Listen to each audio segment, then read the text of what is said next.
حضور اقدس صلی اللہ علیہ وسلم کی دعوت اسلام سے جب دین حق روز بروز پھلنے پھولنے لگا اور حضرت حمزہ اور سیدنا عمر رضی اللہ تعالیٰ عنہ جیسے جلیل القدر ہستیاں بھی ایمان لے آئیں تو اسلام کو زبردست تقویت ملی۔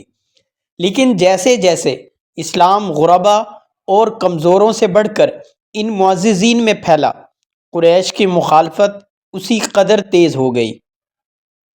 اب انہوں نے غریب مسلمانوں کو مشق ستم بنایا، جسے مسلمان تو اسلام کی خاطر برداشت کرتے رہے، لیکن حضور اقدس صلی اللہ علیہ وسلم ان بے گناہوں پر ظلم و ستم برداشت نہ کر سکے اور مسلمانوں کو سکون کی خاطر حبشہ کی طرف ہجرت کا حکم دیا، جو ایک مسیحی ملک تھا۔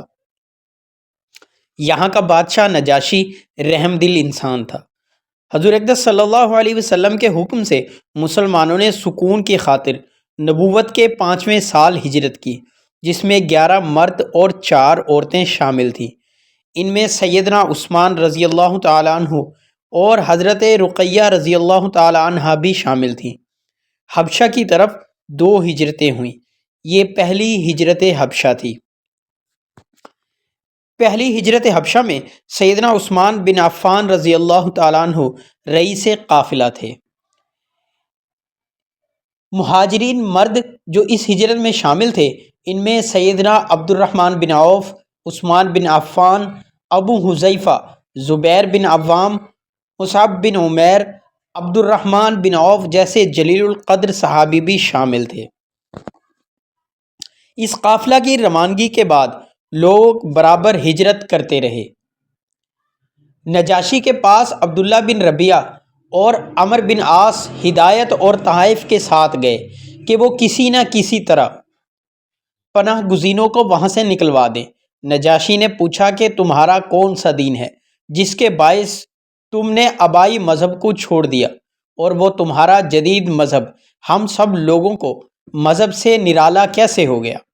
اس کا جواب سیدنا جعفر رضی اللہ تعالیٰ عنہ نے ایک مختصر تقریر میں دیا۔ جعفر رضی اللہ تعالیٰ عنہ کی تقریر اہم اور بالکل بروقت تھی۔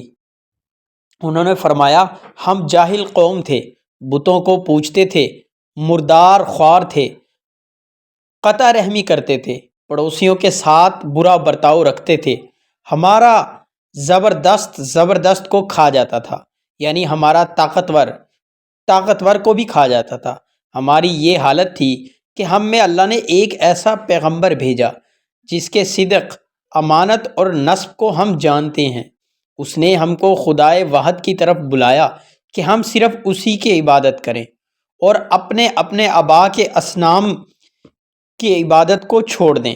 اس نے ہم کو سچ بولنے، امانت ادا کرنے، صلہ رحمی کرنے، پڑوسیوں کے ساتھ حسن سلوک سے پیش آنے، حرام باتوں اور خون ریزی سے باز رہنے کا حکم دیا، جھوٹ بولنے سے، یتیم کا مال کھانے سے، عفیفہ عورتوں پر تہمت لگانے سے منع کیا، خدائے واحد کی تنہا عبادت کا حکم دیا کہ اس میں کسی کو شریک نہ کریں، صوم و صلات اور زکوٰۃ کا حکم دیا۔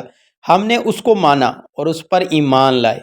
اب جب کہ ہم نے شرک چھوڑ کر خدا پرستی اختیار کی اور حلال و حرام کو جانا، اس پر ہماری قوم ہماری دشمن ہو گئی اور ہم کو طرح طرح کی تکلیفیں پہنچانے لگی کہ ہم خدا پرستی کو چھوڑ کر واپس بت پرستی شروع کر دیں۔ نجاشی نے قرآن سننے کی خواہش کا اظہار کیا۔ سیدنا جعفر رضی اللہ تعالیٰ عنہ نے کاف ہا یا عین صاد کا تھوڑا حصہ سنایا، جس کو سن کر نجاشی اور اس کے درباری اس قدر متاثر ہوئے کہ روتے روتے داڑھیاں تر ہو گئیں۔ نجاشی نے کہا کہ یہ اور عیسیٰ کا لایا ہوا مذہب ایک ہی چراغ کے 2 پرتو ہیں۔ وفد قریش نے نجاشی کے سامنے مسلمانوں سے حضرت عیسیٰ علیہ السلام کے متعلق ان کا عقیدہ پوچھا۔ نجاشی نے سوال کیا کہ عیسیٰ کے متعلق تمہارا کیا عقیدہ ہے؟ جعفر رضی اللہ تعالیٰ عنہ نے جواب دیا کہ ہماری کتاب کی روح سے وہ اللہ کے بندے اور اس کے رسول اور اس کی روح تھے۔ نجاشی نے زمین پر ہاتھ مار کر ایک تنکا اٹھایا اور کہا کہ جو تم کہتے ہو حضرت عیسیٰ علیہ السلام اس تنکے سے ذرہ برابر بھی زیادہ نہیں کہتے۔ اس پر بطارقہ بہت زیادہ بے چین ہوئے اور قریش کی سفارتکاری ناکام رہی۔